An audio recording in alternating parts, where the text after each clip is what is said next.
విధమైన సంఘ కాపులను మా మామగారిని నా ప్రభు మంచి ఆరోగ్యం ఆయనకు దయచేయమని ప్రార్థిస్తున్నాం. ఆయన ఇంకా కొంతకాలం నా ప్రభు ఆయన మాకు నీ యొక్క అమూల్యమైన మాటలు మాకు వినిపించే భాగ్యము ఆయనకు దయచేయమని ఆయనకు బలమును చేకూర్చమని నేను ప్రార్థిస్తూ ఈ యొక్క ఉదయకాలం దీవెనతో మమ్మల్ని నింపి ఆశీర్వదించమని రామయ్య ఉన్న నజరేయుడైన యేసుక్రీస్తు నామమును బట్టి నిక్కిన వినయంతో ప్రార్థించని వేడుకుంటున్నాం తండ్రి. ఆమేన్. ప్రార్థించిన మా వైపున ఆచరిస్తున్నా. ఇంతవరకు విన్నటువంటి వర్తమానము హిజ్కియా యొక్క జీవితంలో జరిగిన గొప్ప సంఘటన. ఎందుకు జరిగి ఉంటుంది? ఆయనకు దేవుడు ఎందుకు మరణకరమైన రోగాన్ని అందించాడు? ఆయన గోడ వైపు తిరిగి ప్రార్థించగానే ఎందుకు స్వస్థపరిచాడు? వీటన్నిటినీ మన దాసుని నిలబెట్టుకుని దేవుడు మనకు తెలియజేస్తూ వచ్చాడు. వాస్తవానికి మానవులమైన మనము చాలా బలహీనులం. బలవంతులుగా కనిపిస్తాము, కానీ కొన్ని పరిస్థితులు వచ్చినప్పుడు మనం ఎంతో బలహీనులంగా ఉంటాం. మరణం అనేది చాలా వ్యక్తిగతమైనటువంటి సమస్య. మరణం అనేది చాలా వ్యక్తిగతమైన అనుభవం. అది ఎవరికి వస్తే వారే దాన్ని ఎదుర్కోవాలి. అది రాజులను తాకొచ్చు, మంత్రులను తాకొచ్చు, చిన్నవాడిని తాకొచ్చు, పెద్దవాడిని తాకొచ్చు, ఎక్కడైనా కూడా అది రావచ్చు. ఇక్కడ గమనిస్తే హిజ్కియా ఒక రాజు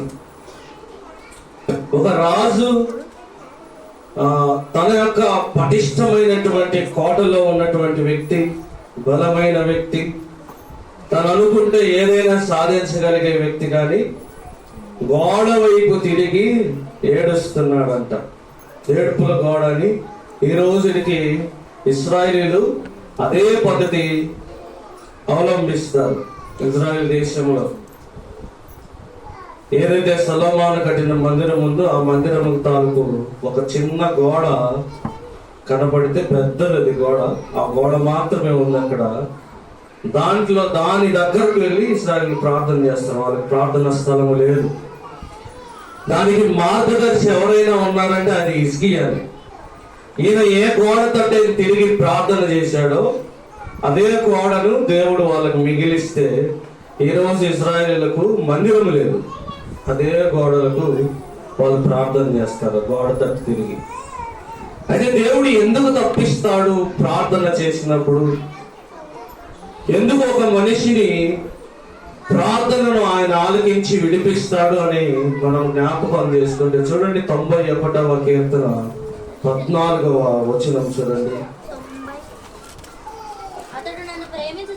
అతడు నన్ను ప్రేమించుచున్నాడు గనుక నేను అతనిని తప్పించదను. అతడు నా నామము ఎరిగిన వాడు గనుక నేను అతన్ని ఘనపరచెదను. ఎందుకు తప్పించబడ్డాడు హిజ్కియా అంటే దేవుణ్ణి ప్రేమించేవాడు కాబట్టి. హిజ్కియా దేవుణ్ణి ప్రేమించేవాడు. బయట తిరుగుతున్నారు పిల్లలు, లోపల వీళ్ళకు బబుల్ గమ్స్ ఏమన్నా అంటించారు కూర్చోబెట్టి, స్టిక్కర్లు వేసి, లేకపోతే ఊరికి అటు తిరుగుతా ప్లాస్టర్లు తెచ్చి కూర్చోబెట్టి ఫ్లోర్కి వేసేయాలి పిల్లలు. అతడు నన్ను ప్రేమించుచున్నాడు గనక నేను అతనిని తప్పించెదను. దేవుడు తప్పించడం అంటే మనందరం ఏమనుకుంటామంటే సమస్య వచ్చినప్పుడు, సమస్య భారము పెరిగినప్పుడు, సమస్య మన మీద ఉన్నప్పుడు అప్పుడు తప్పిస్తాడు అనుకుంటున్నాం. సహకరించాలి. వాస్తవానికి ఈరోజు ఇవ్వవలసిన అంశము వేరు. వచ్చే వారము ప్రభు చిత్తం అయితే దాన్ని మనం ధ్యానం చేద్దాం. కొన్ని విషయాలు కాస్త క్లుప్తంగా మనం విని నేర్చుకొని వెళ్ళాలనే ఉద్దేశంతోనే మాట్లాడుతున్నాం. ప్రేమించితే తప్పింపబడ్డాడు. దేవుడే సాక్ష్యం ఇస్తున్నాడు, అతడు నన్ను ప్రేమించదు గనక. మరి దావీదుని దేవుడు ప్రేమించలేదా? ప్రేమించాడా లేదా? సమూయేలు గ్రంథము, 2వ సమూయేలు గ్రంథము 12వ అధ్యాయము 16వ వచనం నుంచి కొన్ని మాటలు చూస్తే అక్కడ కొన్ని విషయాలు మనకు బయలుపరచబడుతున్నాయి. యెహోవా ఊరియా భార్య దావీదుకు కలిగిన బిడ్డను మొత్తినందున అది బహు జబ్బుపడెను. దావీదు ఉపవాసం నుండి లోపలికి పోయి రాత్రి అంతయు నేల పడి ఉండి బిడ్డ కొరకు దేవుని బతిమాలగా ఇంటిలో ఎన్నికైన వారు లేచి అతన్ని నేల నుండి లేవనెత్తుటకు వచ్చింది కానీ అతడు సమ్మతింపగా వారితో కూడా భోజనము చేయక ఉండెను. చాలు. ఇక్కడ గమనిస్తూ ఉంటే దావీదుకు ఊరియా భార్య అయిన బెత్షెబాకు మధ్యలో ఒక బిడ్డ ఉంది, ఒక సంతానం కలిగింది. ఈ బిడ్డ నిమిత్తమే ఊరియాను దావీదు చంపాడు. బెత్షెబాతో పాపము చేస్తే ఆమె గర్భవతి అయింది. ఆ గర్భాన్ని దాచిపెట్టడానికి ఊరియాను పిలిపించాడు. దాన్ని మాఫీ చేద్దామంటే ఊరియా దానికి సమ్మతించలేదు. చివరికి తన చేతనే ఒక ఉత్తరం రాయించి ఊరియాను చంపేశాడు. ఇప్పుడు తన బిడ్డకు అక్రమముగా ఎలా అయితే తండ్రి అవ్వాలనుకోకుండా ఉన్నాడో క్రమమైన తండ్రిగా బెత్షెబాను చేర్చుకొని ఉండి ఆ బిడ్డ గురించి ఇప్పుడు ప్రార్థన చేస్తున్నాడు. దావీదు పాపము చేయగా వచ్చిన బిడ్డ. మనందరికీ ఒక బాధ, వేదన ఉంటది సంతానం లేని బిడ్డలను చూసినప్పుడు. వీళ్ళు కూడా ప్రార్థన చేస్తారు ఇలాగే, సంతానం లేదు, ఎందరోగా సంతానం ఇస్తున్నావు, నాకెందుకు ఇవ్వవు దేవా అని ప్రార్థన చేస్తూ ఉంటారు. వీళ్ళు కూడా వీళ్ళు ప్రార్థనకు సమాజంలో జరుగుతున్న ఒక భయంకరమైన సంఘటనకు నా మనసులో ఒక సందేహం వచ్చింది. అక్రమము చేసి గర్భవతులయ్యి ఎంతో మంది బిడ్డలను అపార్షన్ చేయించుకుంటారు, చంపుతారు. ఒకవేళ కంటే వాళ్ళని తీసుకెళ్లి చెత్త కుప్పల్లో పడేస్తారు. నాకు ఎంత బాధ వేసిందంటే ఇలాంటి మాటలు విన్నప్పుడు, దేవా గొడ్రాలుగా ఉండి కొన్ని సంవత్సరాలుగా మీ సన్నిధిలో మొత్తుకొని మొరపెట్టి వేదన చెందుతున్న వాళ్ళనేమో నువ్వు కరుణించవు, అన్యాయముగా అక్రమముగా శరీర దురాశలు నెరవేర్చుకుంటున్నందుకు కలిగినటువంటి ఆ వారికి మాత్రము ఎందుకు ఇలా చేస్తున్నావు, సంతానాన్ని ఇస్తున్నావు అని అడిగి ప్రార్థన చేశాను. నాకు అర్థమైన విషయం ఏంటంటే దేవుడు ఆ అక్రమము ఎంత కఠినమైనదో, తన మాతృత్వాన్ని సైతం చంపుకున్నటువంటి ఒక మనిషికి తీర్పు ఎంత కఠినమైనదో ఉండటానికి సాక్ష్యముగా వాళ్ళకి ఇస్తున్నాడు దేవుడు. అర్థమవుతుందని అర్థమైందా మాట? పిల్లలు లేని వారి కంటే కూడా మనం అనుకునే గొడ్రాలు ఇంకోటి వారు నీచంగా చూస్తాము, కానీ అక్రమముగా 4 గోడల మధ్యన పాపము చేసి రహస్య స్థలములలో దేవునికి అవమానకరంగా జీవించి ఆ కలిగిన సంతానాన్ని చంపుకునేంత కఠినమైన స్త్రీలుగా మారుతున్నారు. వారిని బట్టే దేవుడు తీర్పు తీర్చబోతున్నాడు. ఆ పడవేసిన పిండమే సాక్ష్యం ఇవ్వబోతుంది రేపు. దానికి ఇస్తున్నాడు దేవుడు వాళ్ళకి పిల్లల్ని. ఒక స్త్రీ హృదయం ఎంత కఠినమైందో ఆ రోజు దేవుడు నిలదీస్తున్నప్పుడు, ఆ రోజు న్యాయపీఠం ముందు దేవుడు నిలబెట్టినప్పుడు, నేను ఇంత కఠినమైన దారుణాన్ని తెలియజేయటానికి దేవుడు ఆ సాక్ష్యాన్ని ఉంచబోతున్నాడు. ఇక్కడ కూడా అదే జరుగుతుంటే దావీదు మహారాజు తన గదిలోకి పోయి ఉపవాసం ఉండి విపరీతముగా ప్రార్థన చేస్తున్నాడంట. ప్రార్థన చేస్తూ ఉంటే కింద చదువుమా భోజనము కూడా మానుకొని ఆయన ప్రార్థన చేస్తుంటే ఎన్ని దినాలైనప్పటికీ 7 దినాలు తిండి తిప్పలు లేకుండా దావీదు మహారాజు ప్రార్థన చేస్తూ ఉన్నాడు. చేస్తుంటే అక్కడ జరిగిన విషయం, 7వ దినమున బిడ్డ చచ్చిపోయింది. ఇప్పుడు ఏం చెప్పాలి? దావీదు మహారాజు మీద దేవునికి ప్రేమ ఉందా లేదా? మీరు బలవంతులు కావాలనే కొన్ని భయంకరమైన విషయాలు మాట్లాడతారు. బలం తెచ్చుకోవాలి మనం. దావీదు మహారాజు మీద ప్రేమ ఉందా లేదా దేవునికి? సబ్జెక్టులు ఉన్నారా? ఎక్కడెక్కడ తిరుగుతున్నారు? ఉన్నారా సబ్జెక్ట్ లో? ఏం చెప్పారు ఇప్పుడు? నేను స్కూల్ టీచర్ అవ్వాలనేవి నాకు అనిపించదు, కానీ మీరు స్టూడెంట్స్ లాగే బిహేవ్ చేస్తారు. బిడ్డ చచ్చిపోయింది, 7 రోజులు ప్రార్థిస్తే ఆ బిడ్డ చచ్చిపోయింది. ఇప్పుడు ఈయన ప్రేమ ఉన్నట్ట లేదా ఆయన మీద? ఉన్నది. ఉంటే బిడ్డ ఎందుకు చచ్చిపోయింది? ఈయనేందో మరి పెద్ద పెద్ద మాటలు. ఏంటిదా? పరీక్ష అంట. అవునా? ముళ్ళు గుచ్చుకుంటే తీయకపోతే ఏమైంది? సెప్టిక్ అయింది.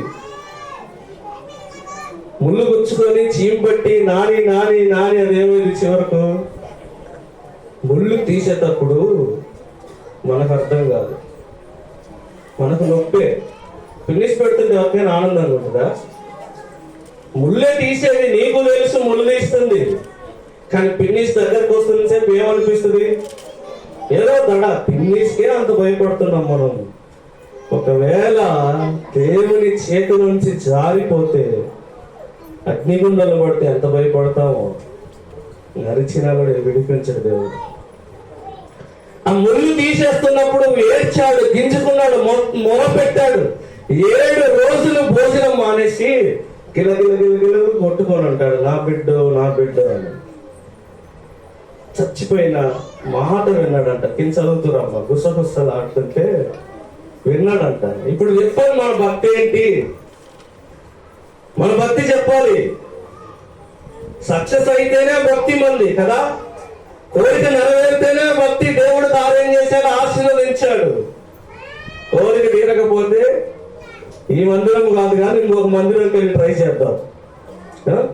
ఈ అయ్యగారు కాదు కానీ ఇంకొక అయ్యగారి దగ్గరికి వెళ్ళి ట్రై చేద్దాం.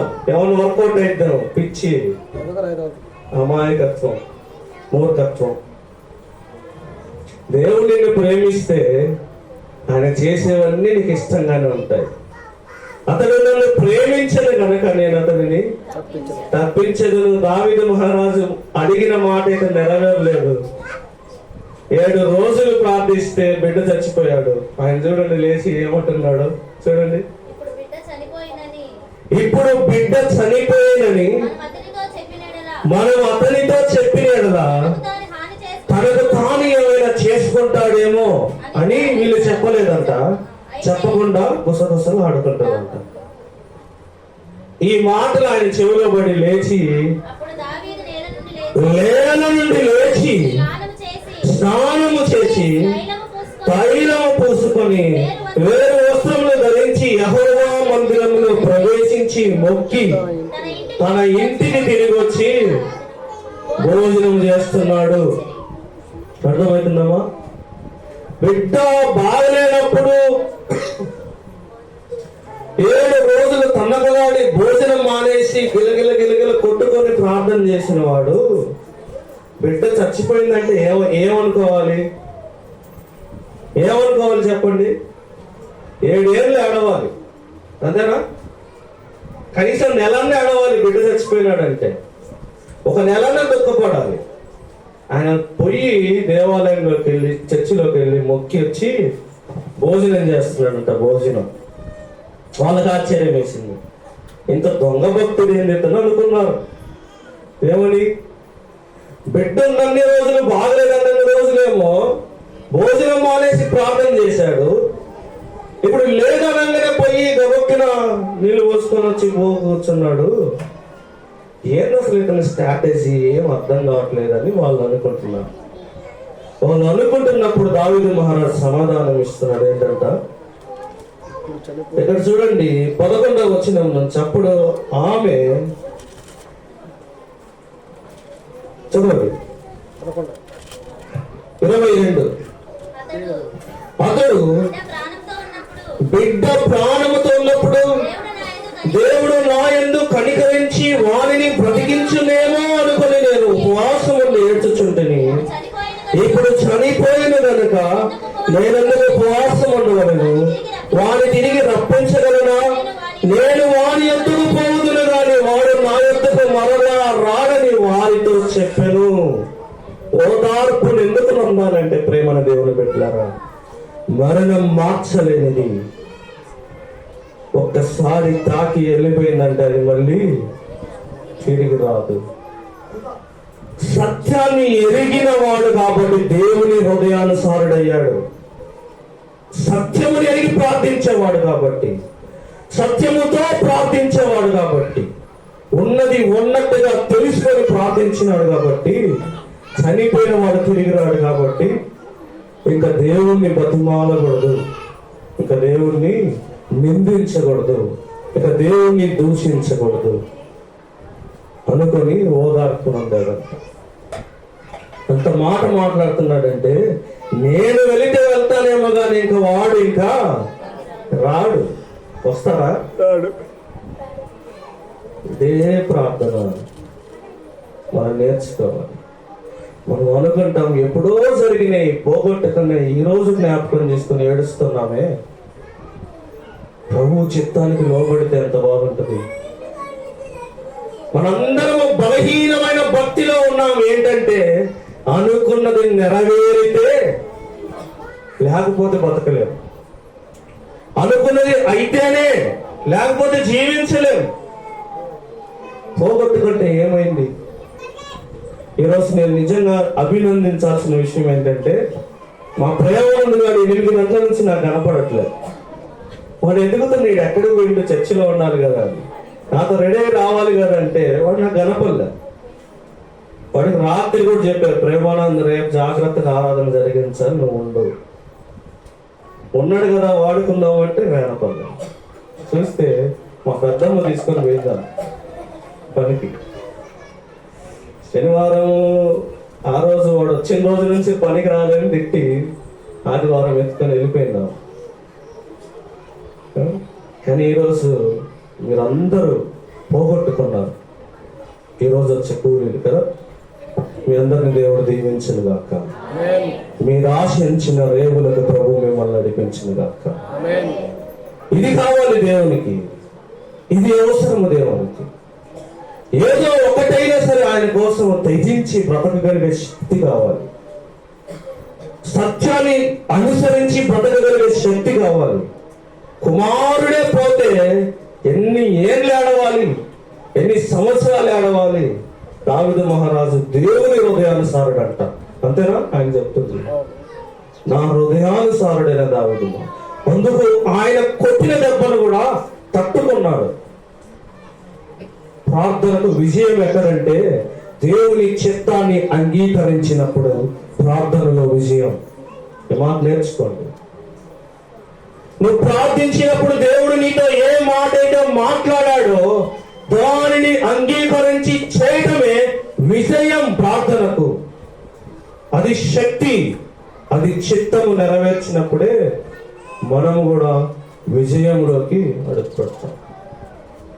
తర్వాత ఎవరు పుట్టారు దావీదు మహారాజుకి? బెత్షెబాకి అంటే ఎవరు పుట్టారు? ముళ్ళు తీశాడు, మొక్కనిచ్చాడు. అర్థమైందా? ముళ్ళు తీసి మొక్కనిస్తే ఏం చేశాడు ఆయన? ఇజ్రాయేలు ఏ గోడతో తిరిగి ప్రార్థన చేయడానికి అవకాశం ఇచ్చిందో ఆ గోడను కట్టింది నేనే. కట్టించింది ఎవరు? మందిరాన్ని కట్టాడు. దేవుని కోసం మందిరాన్ని. ఇశ్రాయేలు పరిపాలించే రాజుగా ఎదిగాడు. హిజ్కియాకు ఆధారమైన గోడను, ఆ ప్రార్థనను వినటానికి స్థలాన్ని సిద్ధపరిచిన జ్ఞాని, గొప్ప రాజుగా. అంతేనా? ఒకని మొరకు ఆధారముగా నిలబడ్డాడు. ఒకడు వచ్చి ఏడ్చి మొరపెట్టే స్థలాన్ని నిర్మించాడు సొలొమోను మహారాజు. అవునా? ఒకటి పోయినందుకు బాధపడద్దు, కానీ నీ దగ్గర ఉన్నది ఎంత విలువైందో గమనించు. నీ దగ్గర నుంచి ఏదో దేవుడు తీసేశాడని బాధపడద్దు, కానీ ఉన్నది విలువైనదని గుర్తించి దానిని ప్రభు కోసం సరిగా వాడటం నేర్చుకో. ఏముందో నీ దగ్గర అది దేవునికి ఇచ్చేయి. నీ దగ్గర ఉన్నదంతా ఒప్పుకో. ఫలభరితమైన జీవితం, ఆశీర్వాదకరమైన జీవితం ప్రభువు నీకు ఇస్తాడు. యోహాను సువార్త 11వ అధ్యాయం చూడండి. అక్కడ ఒక వ్యక్తి ఉన్నాడు. అక్కడ ఎవరుంటారు? అక్కడ ఎందుకు ఉంటాడంట ఆయన? అక్కడ చూడండి, 2వ వచనం నుంచి చదవండి. ఈ లాజరు ప్రభువునకు అత్తరు పూసి తల వెంట్రుకలతో ఆయన పాదమును తుడిచిన మరియకు సహోదరుడు అతని అక్క చెల్లెండు. ప్రభువా ఇదిగో. ఎవరంట ఆయన? నీవు ప్రేమించువాడు. మన మూలం ఏం చెప్పుకున్న? అతడు నన్ను ప్రేమించను గనక. ఇప్పుడు ఈ లాజరు ఎవరు? దేవుడు ప్రేమించిన వాడు. దేవుడు ప్రేమించిన వాడేనా? దేవుణ్ణి ఈయన కూడా ప్రేమించాడా? కింద చదవండి, 5వ వచనం. యేసు మార్తను ఆమె సహోదరుని లాజరును ప్రేమించెను. అతడు రోగి అయి ఉన్నాడని విన్నప్పుడు యేసు తాను ఉన్న చోటని ఇంకా 2 దినములు నిలిచిపోయాడు. ప్రేమించిన దేవుడు రోగి అయి ఉన్నాడంటే ఆగిపోయాడంట ఉన్న చోటే. పొరపాటున మనకి ఫోన్ వచ్చింది, పలానోళ్ళు పలానా చోట పడ్డారు, హాస్పిటల్కి తీసుకెళ్తున్నాం, తొందరగా రానంటే జుట్టు కూడా సరి చేసుకోకుండా వెళ్ళిపోతాం. అవునా? డబ్బులు ఉన్నాయా లేవా, ఏదో చేతితో పెట్టిన కాడికి దొరికిన కాడికి తీసుకొని ప్యాంట్ వేసుకున్నామో చొక్కా వేసుకున్నామో తెలియదు, ఏ చెప్పులు వేసినా. ఎవరు కూడా రెడీ అవ్వాలని అనుకుంటారు ఆ టైంలో. దొరకడం వార్త వచ్చింది రావటమే, ఏం దొరికింది దాన్ని పట్టుకుని వెళ్ళిపోతారు. యేసు ప్రేమించాడు. యేసు క్రీస్తు ప్రేమించాడంట. ప్రేమించి కూడా ఏం చేస్తున్నాడు? ఇక్కడ 2 రోజులు ఆగాడంట. ఆయన రోగంతో అంటే 2 రోజులు ఆగాడు. ఏంది ప్రేమ? ఇదే ప్రేమ? అదే మనకు జరిగితే ఏమంటాం మనం? ఆ మూతలు కింద పడి హాస్పిటల్లో బతుకుతుంటే ఒక్క రోజుల వచ్చి చూసిన వారా అంటాం. మనోళ్ళని మనం అనే డైలాగ్స్. ప్రేమ లేదు కాబట్టి రారాయని పక్కన అంటాం. అవునా? ఇక్కడ దేవుడు నేను ప్రేమించానని చెప్పుకొని కూడా లాజరు బాగలేకపోతే రోగి ఉన్నాడంటే పరిగెత్తుకుంటూ వెళ్ళాలో ప్రేమించినోడు అంటుండు. అక్కడ 2 రోజులు ఉన్నాడు. ఒక మాట అంటుండు పైన, ఇది మరణము కోసము వచ్చినది కాదు. ఎవరు చెప్పారు? ఇప్పుడు ఆమె వచ్చి నా తమ్ముడు మరణించుతున్నాడేమో నువ్వు రాయలేదా? రోగి బాగలేడు రాయ అంటే సాగు కోసం వచ్చింది కాదు, అంటే చచ్చిపోతాడని ఆమె ఏమని అంటుందా? యేసుక్రీస్తు దగ్గరకు వచ్చి. ఈయన డైలాగ్ చూడండి ఎలాగన్నా, చాలా ముందుకు వెళ్ళిపోయాడు ఈయన ఆ సమస్యకు. వీళ్ళకి ఆ విషయం తెలీదు. 2 రోజులు ఆగాడు. లాజరు ఏమైపోయాడు? ఈ లోపు చచ్చిపోయాడు. ఇక యేసుక్రీస్తు ఆయన దగ్గరికి వెళ్ళాలి, చచ్చిపోయాడు. చచ్చిపోయిన తర్వాత వెళ్తున్నాడు. ఇప్పుడు మరియ హృదయం కానీ మార్త హృదయం కానీ యేసుక్రీస్తు వస్తే ఏమనిపించింది? ఇక వచ్చి ఏమి లాభంలేయా, అంత అయిపోయింది, సమాధి కూడా చేశాము, ఇంకా వచ్చేమి లాభంలే అని మనసులో అనుకుంటుండొచ్చు.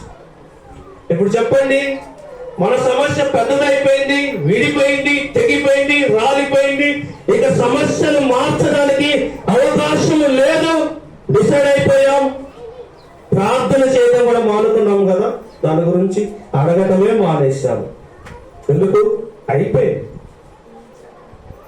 దావీదు మహారాజు లాగే మనం వెళ్ళవలసిందే కానీ ఇక వాడు రాడు కదని వదిలేశాం కదా, అయిపోయింది అనుకుంటున్నాం.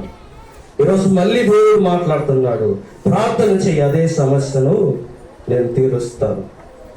ఇన్నాళ్ళు విసిగించుకున్నావు, చేసి ప్రార్థన చేసి విసిగెత్తి వదిలేశావు, అయిపోయింది అనుకుంటున్నావు. ఏదైతే నువ్వు చూడకూడదు అనుకున్నావు అదే చూసావు. దేవుడు అడుగుతున్నాడు, ఎన్ని సంవత్సరాల నుంచి నువ్వు విసిగితో వదిలిపెట్టావో దాన్ని మళ్ళీ ఒకసారి జ్ఞాపకం చేసుకోండి అన్నాడు.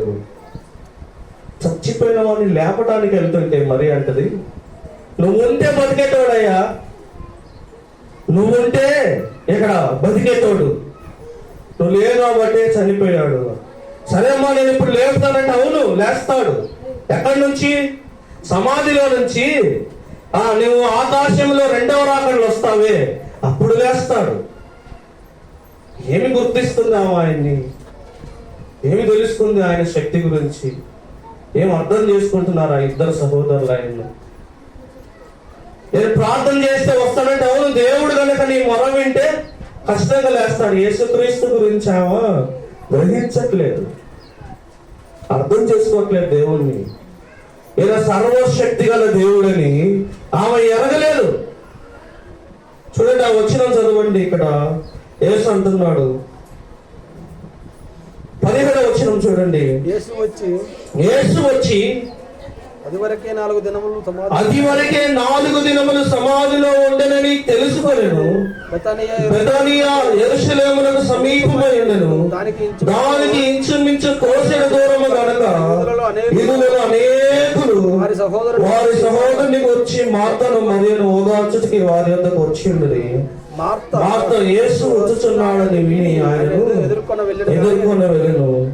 మార్త కూడా అంట, యేసు ప్రభువా ఈ మాట అంటుంది, నీవు ఇక్కడ ఉంటుంటే నా సహోదరుడు. ఇప్పుడు ఒక మాట ఉంటుంది, ఇప్పుడైనను నీవు దేవుని ఏమడిగినను దేవుడు మీకు అనుగ్రహించినని ఎరుగుదునను. ఎవరిని అడగాలంటే ఈయన యేసుక్రీస్తు దేవుణ్ణి అడగాలంట. ఈయన రమ్మంటే రాడా లాజరు? రాలేదా? ఈమె గుర్తించడంలో తప్పు పడుతుంది యేసుక్రీస్తుని. యేసుక్రీస్తు శక్తిని ఈమె గ్రహించలేకపోయింది. చూడండి, ఆ రక్తస్రావం కలిగిన స్త్రీ ఆయన యాయీరు కుమార్తెను, అధికారి కుమార్తెను చనిపోయిన దానిని లేపడానికి వెళ్తున్నప్పుడు మధ్యలో వచ్చిన అడ్డం. ప్రజలందరూ గుంపుగా ఉంటే అక్కడ కూడా ఆలస్యమైంది. వాళ్ళు కూడా ఏమంటారు, అయ్యా బోధకుని నువ్వు ఇక శ్రమ పెట్టద్దు, నీ కూతురు చచ్చిపోయింది. ఆ గ్యాప్లో ఈమె గురించి ఆలస్యమైంది. ఈమె ఆ వస్త్రము చెంగు ముట్టుకోగానే బాగైంది. ఈమె మార్తకు ఆలోచన రాలేదు. ఈయనే కదా దేవుడు, ఈయనే కదా మెస్సియా, ఈయనే కదా సర్వశక్తి గల దేవుడై ఉండి మానవ స్వరూపంలో వచ్చి మన కొరకు సిలువ మోయటానికి, పాప భారమును మోయటానికి వచ్చిన వాడు ఈయనే కదా అని ఆమె గుర్తించలేదు. ఈరోజు నీవు కూడా గుర్తించలేదు కాబట్టే నీ కార్యాలు కావట్లేదు, నీకు అర్థం కావట్లేదు నీ జీవితం గురించి. ఈయన సర్వశక్తి గల దేవుడు, ఆల్మైటీ గాడ్, అన్ని చేయగల సమర్థుడు. ఎందుకింత తక్కువ వాడిగా ఈయనను మనం చూస్తున్నాం? ఎందుకింత చాతగాని దేవుడిగా మనం భావిస్తూ రకరకాలుగా వెళ్ళకూడని ప్రదేశాలకు వెళుతూ ఏంటేంటో తెచ్చుకొని ఇక్కడ కట్టుకుంటున్నాం, మొలతాలకు కట్టుకుంటున్నాం, ఇంటి గుమ్మాలకు కట్టుకుంటున్నాం. ఎందుకు? ఈయన గురించి నీవు తెలుసుకోలేకపోతున్నావు. ఆమె అంటే ఇప్పుడైనా ఒకవేళ నువ్వు దేవుణ్ణి అడిగితే ఇస్తాడు, నువ్వు పిలిస్తే వస్తాడు అనట్లేదమ్మా. నువ్వు దేవుణ్ణి ఒకవేళ అడిగితే ఎప్పుడైనా ఇస్తాడేమో. ఐడెంటిటీ మిస్ అయింది దేవుని దగ్గర మంది. ఆయన గుర్తించడం రాలేదు మనకు. ఆయన ఏదైనా చేయగల సమర్థుడు. గీత దాటిన తర్వాతే సమస్యలు బాగు చేస్తే చాలా బాగుంటుంది. లాజరు జబ్బుతో చచ్చిపోయాడు, జబ్బుతో ఉండి చచ్చిపోయాడు. దేవుడు జబ్బు తీసేస్తే అంత ఆశ్చర్యమేమి, ఎందుకంటే అందరినీ స్వస్థపరిచాడు. యూదులని ఎందుకు ఆయన పరీక్షించాలనుకున్నట్టే 3 దినాలలోపు ఆత్మ తిరిగి వస్తుందని అందరు నమ్ముతారు. అక్కడ చచ్చిపోయినా అంటే వస్తుంది రాదని పక్కన పెడితే 3 దినాలు ఆగుతారు వాళ్ళు సమాధి చేసి. అందుకే మట్టి వేసే సమాధులు కనపడవు, రాతితో తోలుసుకున్న సమాధులు ఉంటాయి. 3 దినాల తర్వాత యేసుక్రీస్తు ఎందుకు వచ్చాడంటే ఈ 3 దినాల్లోపు ప్రార్థన చేస్తే వీళ్ళందరూ ఏమనుకుంటారు, ఆ 3 దినాలు ఆత్మ వస్తుంది పెద్దలు చెబుతుంటారు కదా, అట్ట వచ్చింది అనుకుంటారు. కానీ దేవుణ్ణి ఏమన్నా జ్ఞాపకం చేసుకుంటారా? మహిమపరుస్తారా? లేదు. 4వ దినము రావాలి, 4వ దినమే ఆయన బాగు చేయగలుగుతాడు. ఎన్ని దినాల నుంచి నీ సమస్య ఉంది? నువ్వు పెట్టిన డేట్ లోపే నీ సమస్య పోవాలనుకుంటున్నావా? డేట్స్ దాటినా, తేదీలు మారినా, తిథులు మారినా నీ సమస్యను మార్చగలిగే సర్వశక్తుడు నీతో ఎప్పుడు ఉన్నాడు. ఎప్పుడు గుర్తిస్తాం మనం? 4 రోజులు కంపు కొడుతున్న శరీరాన్ని ఏం చేశాడు? జీవమునిచ్చి నూతనపరిచి పరిమళ తైలముగా మార్చినటువంటి దేవుడు. 4 రోజులు కుళ్ళిపోయే కంపు కొట్టే కళేబరానికి శక్తినిస్తే ఎన్నేళ్ల నుంచి ప్రభు గురించి వింటున్నావు, నీలోకి పునరుద్ధాన శక్తి ఎందుకు రాలేదు? ఎందుకు ఈయన నువ్వు జ్ఞాపకము చేసుకోవటం లేదు? ఎందుకు ఈయన నువ్వు ఈ పరిశుద్ధులైన దేవుని యొక్క జీవమును అనుభవించలేకపోతున్నావు? ఎందుకు ఈ శక్తిని నువ్వు పొందుకోలేకపోతున్నావు? సున్నపు కొట్టిన సమాధి లాంటి బ్రతుకు. పైకి బాగుంది జీవితం, లోపల కంపు. పైకి బాగుంది బ్రతుకు, లోపల నిర్జీవమైంది. శక్తి లేదు, దేవుని శక్తి నీలో అంటే కారణం కేవలం నీవు ఈయన మహిమను ఆశ్రయించలేదు, నమ్మటం లేదు ఈయన కార్యం చేస్తా. ప్రేమను దేవుని పెట్టారా? ఆలస్యమైనను ఆదుకొనగలిగే గొప్ప శక్తివంతుడు మన దేవుడు. ఆయనను ప్రేమించిన వారిని ఎవరిని కూడా ఆయన విడిచిపెట్టే దేవుడు కాదు. తప్పిస్తాడు, విడిపిస్తాడు. ఈ ప్రేమ ఆయన మీద కలిగి ఉంటే మనం అలాగ బయటపడతాం. లాజరు చనిపోయి తిరిగి లేస్తే అక్కడ ఉన్నటువంటి ప్రజలు ఏమనాలి? 12వ అధ్యాయంలో చూడండి, కొన్ని వచనాలు చూస్తే 16వ వచనం. ఆయన శిష్యులు ఈ మాటలు మొదట గ్రహింపలేదు, కానీ యేసు మహిమ పరచబడినప్పుడు అవి ఆయనను గురించి రాయబడినని వారు ఆయనకు వాటిని చేసిరని జ్ఞాపకము తెచ్చుకొనరి. లాజరు సమాధిలో నుండి పిలిచి మృతుల్లో నుండి అతన్ని లేపినప్పుడు ఆయనతో కూడా ఉండిన జనులు సాక్ష్యం ఇచ్చిరి. అందుచేత ఆయన సూచక క్రియ చేసినని జనులు విని ఆయనను ఎదుర్కొనబోయి. ఏం జరిగింది అక్కడ? ఈరోజు ఎంతమంది మార్పు జీవితాల్లో వస్తున్నా మన జీవితంలో మార్పు రావట్లేదు. మొన్న 4 బాప్తిస్మం ఇచ్చాం. ఉన్నారా 4? కల్పన ఉందా? భూతపాటి కల్పన లేదా? గుడ్డెపోగు చిన్న సుబ్బయ్య, ఎలిషా అక్కడ ఉన్నాడు. చూడండి అటువైపు. చేతి దేవుణ్ణి అంగీకరించినాడు.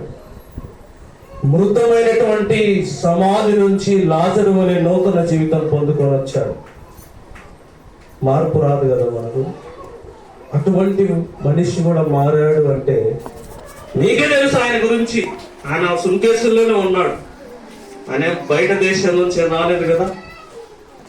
చెప్పండి.